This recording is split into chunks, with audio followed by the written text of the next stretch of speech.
Hello दोस्तों, आप सभी लोगों का मेरे YouTube चैनल सम्यक जानकारी में स्वागत है। दोस्तों, वीडियो थोड़ी लंबी है, कृपया आप वीडियो को पूरा देखें, बीच में स्किप मत कीजिएगा, क्योंकि मुझे आशा नहीं बल्कि पूरा विश्वास है जब वीडियो आप लोग पूरा देख लेंगे तो आपको सोचने की, समझने की शक्ति आपके अंदर डेवलप होगी। तो दोस्तों, आज हम लोग बात करने वाले हैं पार्ट 4 के बारे में। यह कक्षा 10 की NCERT आर्थिक विकास की समझ का लेसन 1 है। इस पार्ट 4 में हम लोग केवल जानेंगे विकास की धारणीयता। दोस्तों, पार्ट 3 हम लोग जान चुके थे और सबसे पहले कोई भी हम लोग हेडिंग या टॉपिक पढ़ते हैं तो यही सोचते हैं कि सबसे पहले उस हेडिंग या टॉपिक का अर्थ क्या होगा। तो आज हम लोग भी यही जानेंगे कि विकास की धारणीयता का अर्थ क्या होगा। धारणीयता कहते किसे हैं? विकास के तो बारे में हम लोग जान गए हैं, लेकिन ये धारणीयता जो होती है इसका अर्थ क्या होता है? तो दोस्तों, मैं आपसे बता दूं कि धारणीयता का अर्थ यह होता है कि कोई ऐसा विकास जो सतत चलता रहे, यानी कि जो भी हमारे संसाधन हैं उसका यदि हम दोहन करें तो वह विवेकपूर्ण से करें, अपने बुद्धि का इस्तेमाल करके करें।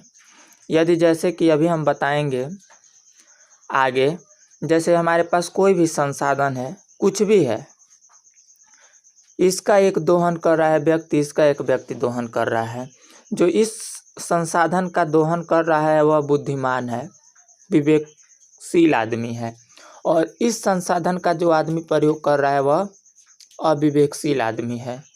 तो सबसे अधिक तक संसाधन किसका टिका रहेगा? जो अपने बुद्धि से, प्लानिंग से उसका दोहन करेगा। इसका संसाधन जो है वह क्या बना रहेगा? सतत चलता रहेगा, पीढ़ी दर पीढ़ी चलता रहेगा, आने वाली पीढ़ी के लिए छोड़ता रहेगा। लेकिन जो इसका संसाधन है वह अपने ही पीढ़ी में खा के क्या करेगा? समाप्त कर देगा। तो धारणीयता हमें यही बताता है कि हमारे पास जो भी संसाधन है, दोस्तों हम बात करेंगे आगे कि कुछ ऐसे संसाधन होते हैं जो समाप्त हो जाते हैं और उन्हें दोबारा नहीं बनाया जा सकता, लेकिन कुछ ऐसे संसाधन होते हैं जिन्हें समाप्त नहीं होते हैं, उन्हें पुनः बनाया जा सकता है या बनते रहते हैं। तो इन्हीं सब बातों की हम लोग चर्चा करेंगे। तो दोस्तों चलिए लाइन से शुरू करते हैं, क्योंकि मैं इस तरह से इसलिए बताता हूँ, मैं बता देता हूँ थोड़ा सा टाइम लेके, क्योंकि मैं इस तरह लाइन बाय लाइन इस तरह से पढ़ पढ़ के बताता हूँ ताकि आपके अंदर खुद एक ऐसा मोटिवेशन आए कि मैं किस तरह पढ़ रहा हूँ और किस तरह बता रहा हूँ। यही शब्द आप भी पढ़ेंगे, यही शब्द मैं भी पढ़ रहा हूँ, लेकिन मेरा समझाने का नज़रिया, तरीका, सोच अलग होगा। आप भी यही बुक पढ़ेंगे, यही शब्द पढ़ेंगे, लेकिन आपके समझने का, सोचने का तरीका अलग होगा। क्योंकि मनुष्य के पास जितनी योग्यता होती है, जितना अनुभव होता है, जितना समझ होता है, उसी तरह से वह किसी भी शब्द को अपने माइंड में उतारता है और समझता है। तो दोस्तों सबसे पहले हम लोग बात करेंगे कि हम विकास को जिस तरह भी परिभाषित करें, अभी के लिए मान लें कि एक विशेष देश काफ़ी विकसित है। इसमें कह रहा है कि हम विकास को जिस तरह से भी परिभाषित कर सकते हैं, लेकिन वर्तमान इस समय के लिए मान लें कि एक देश है वह काफ़ी विकसित है, यानी कि हर एक चीज़ों से वह क्या है? परिपूर्ण है। हम निश्चित रूप से यह चाहेंगे कि विकास का यह स्तर और ऊंचा हो या कम से कम भावी पीढ़ी के लिए यह स्तर बना रहे। देखिए दोस्तों, इसमें कह रहा है कि मान लेते हैं कि हम एक कोई देश है वह काफ़ी विकसित है, उसका स्तर भी ऊंचा है, हर एक चीज़ ऊंचा है, लेकिन फिर भी हम चाहेंगे कि वह और भी विकसित हो ताकि आने वाली भावी पीढ़ियों के लिए जो भी संसाधन है वह बचा रहे। यह बहुत ही गहरी मुद्दा है, इसको समझना बहुत आवश्यक है, क्योंकि अभी हम आप लोगों को इससे परिचय कराएंगे कि क्या यह कहना चाह रहा है, NCERT ये क्या कह रही है। दोस्तों फिर कह रहा है, यह स्पष्ट रूप से वांछनीय है, लेकिन 20वीं सदी के उत्तरार्ध से बहुत से वैज्ञानिक यह चेतावनी देते आ रहे हैं कि विकास का वर्तमान प्रकार और स्तर धारणीय नहीं है। उत्तरार्ध 20वीं सदी के, देखिए सर दोस्तों, 20वीं सदी के बाद जो वैज्ञानिक है वह कह रहे हैं, चेतावनी दे रहे हैं कि हमारे पास जो भी वर्तमान समय में विकास करने वाले संसाधन हैं, स्तर हैं, वह धारणीय नहीं है। धारणीय यानी कि अधिक सतत नहीं है, वह अधिक देरी तक नहीं चलेंगे। क्यों? क्योंकि हम लोग उसका प्रयोग विवेकपूर्ण से नहीं कर रहे हैं, अविवेक जैसा कर रहे हैं। हमारे पास जो संसाधन है उसका उचित उपयोग करने के बजाय हम लोग उसका उचित दुरुपयोग कर रहे हैं। अभी हम आप लोगों को आगे उदाहरण दे के समझाएंगे। दोस्तों, यहाँ पे एक ये हेडिंग हो सके तो आप लोग नोट भी कर सकते हैं। हमने विश्व को अपने पूर्वजों से उत्तराधिकार में प्राप्त नहीं किया है, हमने इसे अपने बच्चों से उधार लिया है। लोग कहते हैं कि हमने जो भी उत्तराधिकार प्राप्त किया है वह हमारे पूर्वज छोड़ गए, लेकिन नहीं, वह लोग हम लोगों से उधार लिए थे। यदि हम लोग हैं तो हम लोगों ने अपने बच्चों से उधार लिया है, अपनी पीढ़ियों से उधार लिया है संसाधन, और हम लोग उसका प्रयोग कर रहे हैं। इसीलिए हमें यह नहीं सोचना है कि हमारे पूर्वज जो हैं वह छोड़ गए थे खनिज, कोयला, लोहा, तेल या इत्यादि। हमें यह सोचना है कि हमने उन लोगों से उधार लिया है, आने वाली पीढ़ियों से हमें उनके लिए भी कुछ छोड़ना है। और दोस्तों, हम जानते हैं कि यदि हम ऋण लेते हैं तो क्या भरते हैं? ब्याज भरते हैं। तो ठीक इसी प्रकार से हम ऋण लिए हैं तो उनको ब्याज देना जरूरी है। यानी कि जो हमारे पास संसाधन है वह खोजते रहें कि और भी कुछ नया संसाधन मिल जाए, ताकि आने वाली पीढ़ी के लिए क्या होगा? अति उत्तम होगा। दोस्तों, मैं अपना एक स्टेटमेंट बताऊंगा जिसकी वजह से हम जिंदगी यूं ही बर्बाद नहीं कर सकते। स्टेटमेंट है कि जिंदगी के खेल में, जो हमारी जिंदगी का ये खेल है, इसमें पीढ़ियों का भविष्य दांव पर लगा होता है, जिसकी वजह से हम जिंदगी यूं ही बर्बाद नहीं कर सकते। दोस्तों, यह मेरा स्टेटमेंट है। यदि हम लोग इस स्टेटमेंट को लें, इस कथन को अपने जीवन में उतारें, तो निश्चित है जो आने वाली पीढ़ी होगी वह बेहतर होगी, बुद्धिमान होगी, विवेकशील होगी, सदाचारी होगी, शीलवान होगी। क्यों? क्योंकि इस स्टेटमेंट का अर्थ यह है कि जिंदगी के खेल में पीढ़ियों का भविष्य दांव पर लगा होता है। जो भी हम खेल खेल रहे हैं इसमें हमारा तो भविष्य दांव पर लगा ही हुआ है, लेकिन आने वाली पीढ़ियों का भी भविष्य दांव पर लगा हुआ है, जिसकी वजह से हम जिंदगी यूं ही बर्बाद नहीं कर सकते। इसीलिए हमें यह ज़िंदगी जो है यूं ही बर्बाद नहीं करना है। इसमें हम लोग अपने ज़िंदगी को अति उत्तम बना करके रहना है, और जो संसाधन है उसका उचित सदुपयोग करना है, दुरुपयोग नहीं करना है। तो दोस्तों, चलिए आगे उदाहरण देखते हैं हम लोग। उदाहरण एक है भारत में भूमिगत जल। आप लोगों को एक इसमें होमवर्क भी दूंगा, बहुत मज़ा आएगा करने में घर पे।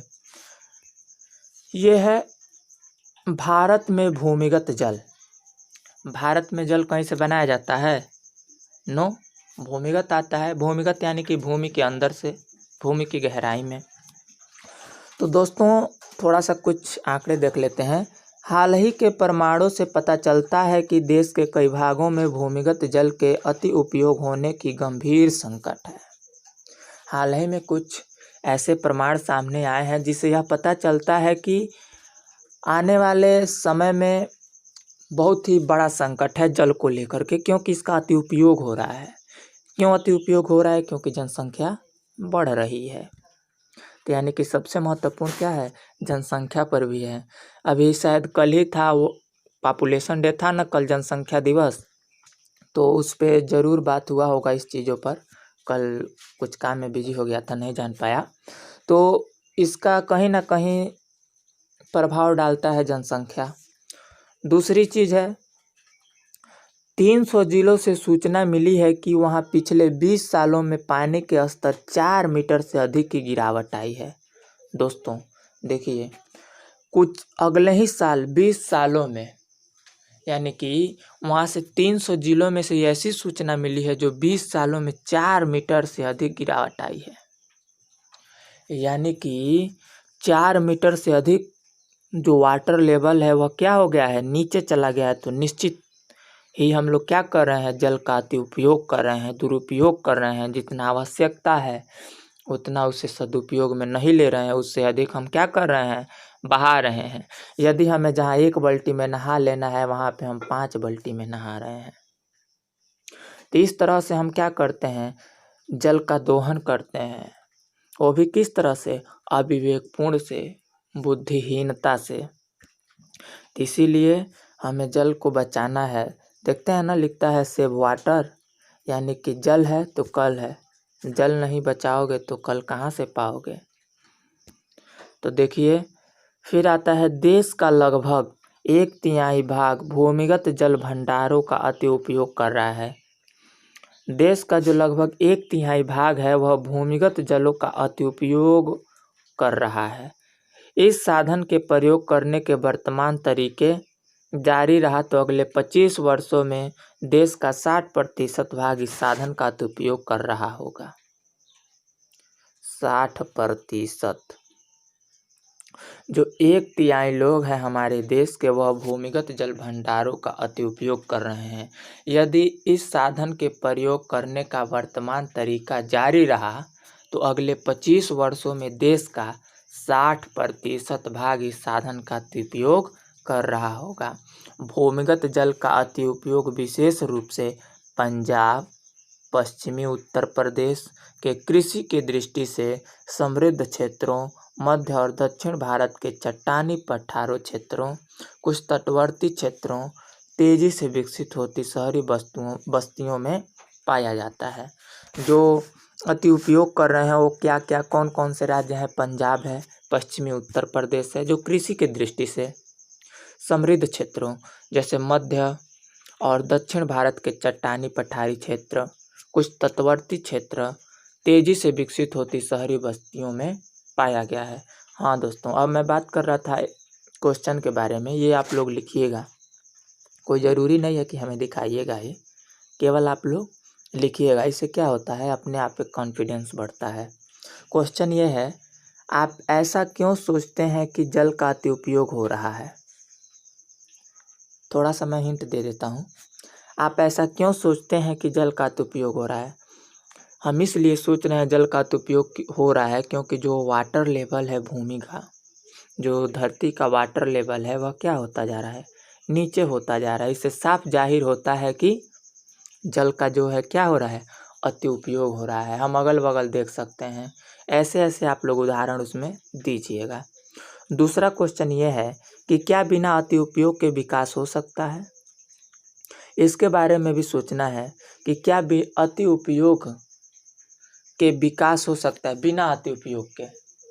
तो निश्चित है हो सकता है। जैसे कि हम मान लें, एक हम लोग खेत लेते हैं, हिंट दे रहा हूँ मैं, लिखना तो आपको है, केवल मैं थोड़ा सा हिंट दे रहा हूँ जिससे कि आपको एक ऐसा लिंक मिलेगा जिससे कि 1, 2, 2.5 पेज लिख सकते हैं। एक खेत है, यहाँ पे क्या है, बोरिंग है, पानी चलाने वाला, ठीक है। यदि हम इससे पानी निकालते हैं और पूरे खेत में डालते हैं पाइप के द्वारा, इंजन के द्वारा, तो ये मान के चलिए हमारी खेत की जो मेड़ है वह 4 इंच है, तो 4 इंच तक हमें पानी भरना पड़ेगा, 4 से 5 इंच, ठीक है। फिर नीचे भी कुछ पानी आ जाएंगी, तो ये जो पानी बचा हुआ है वह क्या होगा, इतना जल्दी तो सूख नहीं, मतलब चला नहीं जाएगा या रहेगा नहीं देरी तक, वो वाष्पीकरण के माध्यम से या और अन्य किसी के माध्यम से उड़ जाएगा।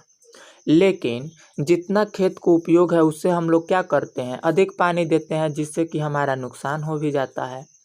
लेकिन यदि यहीं पे हम लोग टेक्नोलॉजी का प्रयोग करें, जो ये हमारा खेत है, यहाँ पे एक आता है पाइप वाला, इस तरह से पाइप बिछे रहते हैं, उसमें से यहाँ पे लगे होते हैं छोटे छोटे पाइप, और ये जिस तरह से बारिश होती है उस तरह से यहाँ पे पानी यह डालता है। तो हो सकता है कि जितना हमें उपयोग है उतना ही हम पानी का प्रयोग करें, तो इससे हमारा क्या होगा, पानी का बचत होगा ना। तो इससे भी हम लोग क्या करते हैं, टेक्नोलॉजी का, स्मार्ट टेक्नोलॉजी का प्रयोग करके हम अति उपयोग के विकास, मतलब बिना अति उपयोग के विकास भी हो सकता है। तो ऐसे ऐसे आप लोगों को उदाहरण देना है। और आगे देख लेते हैं, भूमिगत जल नवीनीकरण साधन का उदाहरण है। अब देखिए यहाँ पे बता रहा है जो बात, जो हमारे भूमिगत जल है वह नवीकरण साधन का उदाहरण। नवीकरण यानी कि जो बन जाए, जो पुनः बन जाए, यानी कि पानी जो है जैसे बरसात के माध्यम से पुनः बन जाती है ना, तो यानी कि यह एक क्या है, नवीकरण साधन है, संसाधन है। फसल और पौधों की तरह इन साधनों का पुनः पूर्ति प्रकृति कर सकती है, लेकिन यहाँ भी हम इन साधनों का अति उपयोग कर सकते हैं। उदाहरण के लिए भूमिगत जल का यदि बरसात द्वारा हो रही पुनः पूर्ति से अधिक प्रयोग करते हैं तो हम इस साधन का अति उपयोग कर रहे होंगे। देखिए इसमें कह रहा है यदि हमारा जो बरसात का पानी आता है तो हम लोग क्या देखते होंगे, जैसे एक मैं उदाहरण दे रहा हूँ, ये शहर है, ये देहात है, ठीक है, यहाँ पर भी बारिश हुई, यहाँ पर भी बारिश हुई, यहाँ पे सब शहर है तो सब क्या होंगे, पक्के घर होंगे। बीच में जो नाली बना होगा चाहे किनारे रोड के, वह भी क्या होगा, पक्का होगा। इसमें जो गांव है यहाँ पे क्या होंगे, गड्ढे तालाब होंगे, मिट्टी का होगा अधिक से अधिक। तो यहाँ पे जो बारिश होगा ये नाले में गिरेगा, नाले में गिर के ये कहाँ सीधे चला जाएगा, नदी में चला जाएगा, और नदी में चला जाएगा तो फिर वह क्या होगा, पानी जमीन के अंदर नहीं जा पाएगा। लेकिन जो यहाँ पे तालाब है, यहाँ से पानी गिरेगा, यदि हम पानी का संचयन करें तो ये रिस के ज़मीन के अंदर जाएगा, फिर उसी को हम लोग निकाल के पी सकते हैं, अति उपयोग उसका उत्तम उपयोग कर सकते हैं। ठीक इसी प्रकार से हमें बरसात के जो पानी आते हैं हमें उसे बचाना चाहिए। केरल में ऐसा होता है, जो बरसात के पानी आते हैं, बारिश होती है, वह छत पे उस पानी को रोक लिया जाता है और एक पाइप के माध्यम से अपने घर के आगे एक तालाब होता है उसी में डाल दिया जाता है, फिर उसी का प्रयोग वह लोग क्या करते हैं, करते रहते हैं। तो ठीक उसी प्रकार से हम सभी लोगों को करना चाहिए ताकि जो हमें मिल रहा है उसका हम लोग अति उपयोग कर सकें, क्योंकि जो मानव है वह सबसे विवेकशील प्राणी है। धरती पे सबसे विवेकशील प्राणी कौन है, तो वह केवल मनुष्य है। यदि मनुष्य ही ऐसा काम करने लगे धरती बची भी नहीं करेगी। लेकिन केवल यह पृथ्वी मनुष्यों का ही नहीं है जबकि हर एक जीवों का है। तो अब आ जाते हैं गैर नवीकरण साधन। गैर नवीकरण साधन यानी कि जो समाप्त हो जाएंगे तो कभी दोबारा बनेंगे नहीं, उसको प्राकृतिक बनाई है, प्रकृति ने ही बनाया है कि दोबारा समाप्त होंगे तो अब बनेगा नहीं, इसको भी प्रकृति ने ही बनाया है। लेकिन यह समाप्त हो जाएंगे तो फिर बन सकते हैं, यह हमेशा बनते रहते हैं। लेकिन ये जो गैर नवीकरण साधन है जो वर्षों से प्रयोग के पश्चात समाप्त हो जाते हैं, इन संसाधनों का धरती पर एक निश्चित भंडार है और इनकी पुनः पूर्ति नहीं हो सकती। जो ये संसाधन होते हैं कुछ वर्षों के प्रयोग के बाद यह समाप्त हो जाते हैं और इन संसाधनों का जो धरती पर है एक निश्चित भंडार है, यानी कि कुछ सीमा है कि यहीं तक है, इससे अधिक नहीं है। और जो इसकी पूर्ति है वह पुनः क्या हो सकती है, नहीं हो सकती है। कभी कभी हमें ऐसे नए साधन मिल जाते हैं जिनके बारे में हमें पहले कोई जानकारी नहीं थी, नए स्रोत भंडार में वृद्धि करते हैं, लेकिन समय के साथ भी यह समाप्त हो जाएंगे। दोस्तों कभी कभी यह ऐसा हो जाता है कि हमें कुछ नए नए संसाधन मिल जाते हैं, नई नई जानकारियाँ मिल जाती हैं जो पहले से हमें वह मालूम नहीं होता है, ठीक है। लेकिन समय के साथ यह भी क्या हो जाते हैं, समाप्त हो जाएंगे, क्योंकि हम लोग उसका उपयोग करते रहते हैं। अब देख लेते हैं उदाहरण के लिए दूसरा, कि हम ज़मीन में जो कच्चा तेल निकालते हैं वह एक गैर नवीकरण साधन है, लेकिन हमें तेल का ऐसा स्रोत मिल सकता है जिसके बारे में हमें पहले जानकारी न हो। इसके लिए हर खोज चलती रहती है। नीचे दी गई तालिका को देखिए दोस्तों, जो तेल है, जो धरती के अंदर संसाधन तेल है, कच्ची तेल है, वह क्या है, गैर नवीकरण साधन है जिसको हम निकालते हैं और प्रयोग करते हैं। और जो इसका संसाधन है, इसका जो भंडार है, स्रोत है, वह और भी मिल सकता है जिसको खोजने के लिए हमारे जो वैज्ञानिक है, हमारे जो खोजकर्ता है लगे रहते हैं ताकि कोई हमें नया भंडार मिल जाए, कोई नई चीज़ें मिल जाएं। जैसे कि हम देख सकते हैं प्राकृतिक संसाधनों का दोहन। कच्चे तेल के निम्न आंकड़ों को देखिए। कच्चे तेल के अतिरिक्त भंडार, ये जो कच्चे तेल के अतिरिक्त भंडार हैं, ये क्षेत्र या देश भंडार 2017 1000 मिलियन बैटल भंडारों के चलने की अवधि वर्षों में।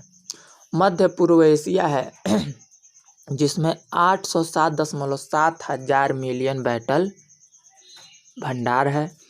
और इस तरह से यदि है तो इसको यदि हम लोग उपयोग करें तो यह 70 सालों में क्या होगा, समाप्त हो जाएगा। संयुक्त राज्य अमेरिका में 50 बैटल है, 1000 मिलियन बैटल। यदि इसका हम प्रयोग करें तो 10.5 साल में ख़त्म हो जाएगा। विश्व में जो है वह 1696.6 है। यदि इसका हम लोग प्रयोग करें तो 50.2 वर्षों में क्या हो जाएगा, समाप्त हो जाएगा। इसके बारे में हम थोड़ा और बढ़िया से जान लेते हैं।